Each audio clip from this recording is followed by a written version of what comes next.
Bonjour les amis, je vous propose ma réflexion et méditation pour le jeudi 4 juin 2026, élaborée spécifiquement à partir des textes liturgiques du jour.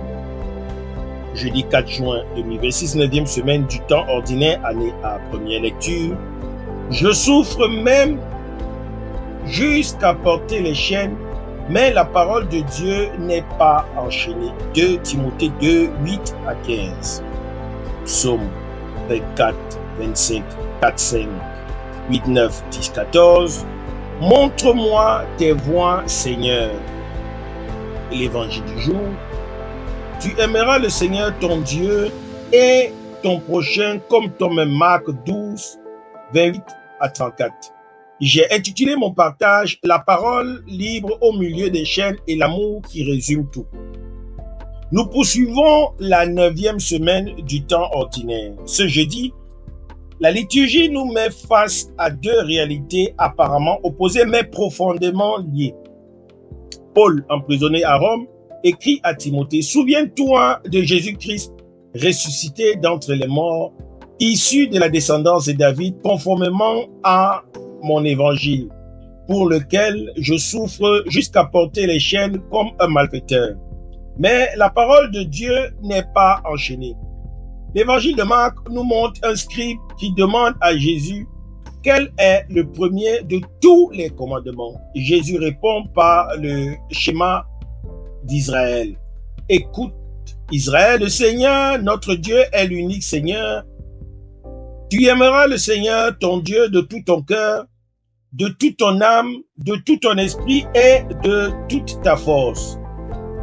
Et il ajoute, voici le second, tu aimeras ton prochain comme toi-même. Il n'y a pas de commandement plus grand. Pour nous qui servons le droit et la justice, ces deux textes sont une leçon. Même enchaînés par les circonstances, nous pouvons annoncer la parole libre de l'Évangile. Et l'amour de Dieu et du prochain est la source et le résumé de toute justice. La première lecture tirée de la deuxième lettre à Timothée est un cri de victoire de Paul en prison. Il ne se plaint pas. Il affirme que la parole de Dieu n'est pas enchaînée. Ces chaînes ne l'empêchent pas de proclamer l'évangile. Il endure tout pour les élus afin qu'ils obtiennent le salut. Il cite une parole digne de foi. Si nous sommes morts avec lui nous vivrons. Si nous endurons, avec lui nous régnerons. Il exhorte Timothée à rappeler ces choses, à éviter les disputes de mots qui ne servent à rien. Paul sait que sa vie est donnée, mais la parole continue. Pour nous, professionnels du droit, cette parole est un encouragement puissant. Nous pouvons parfois nous sentir enchaînés par des procédures interminables, par des pressions, par des menaces, par lassitude, mais la vérité, la justice, la parole de Dieu ne sont pas enchaînées. Même dans une cellule, Paul écrit des lettres qui ont transformé le monde. Notre liberté intérieure ne dépend pas des barreaux extérieurs. Quand nous défendons une cause juste, même si nous perdons, la parole que nous avons semée demeure. Les chaînes ne peuvent pas arrêter la vérité. L'évangile de Marc nous donne le cœur de la loi. Le scribe, impressionné par les réponses de Jésus, lui demande quel est le premier commandement. Et Jésus cite le schéma. Deutéronome 6, 4 à 5. Et le commandement de l'amour du prochain, Lévitique 19, 18. Il les unit. Le scribe approuve et ajoute « Aimer le Seigneur de tout son cœur, de toute son intelligence, de toute sa force et aimer son prochain comme soi-même vaut mieux que toutes les offrandes et tous les sacrifices. » Jésus lui dit « Tu n'es pas loin du royaume de Dieu. »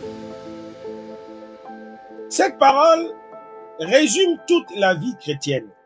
La justice, le droit, les lois ne sont que des moyens.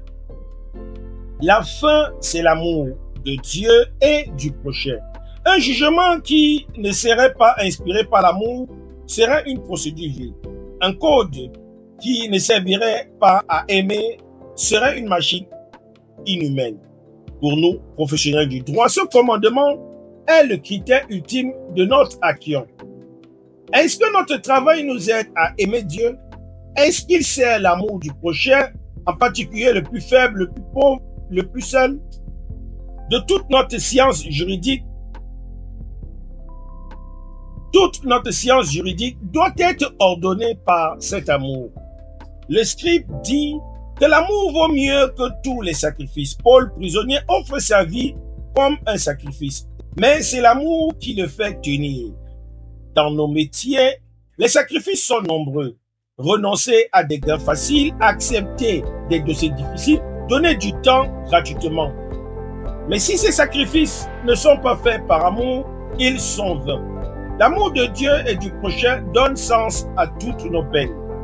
Le psaume 24 demande à Dieu, « Montre-moi tes voies, Seigneur. » Les voies de Dieu, ce sont les chemins de l'amour.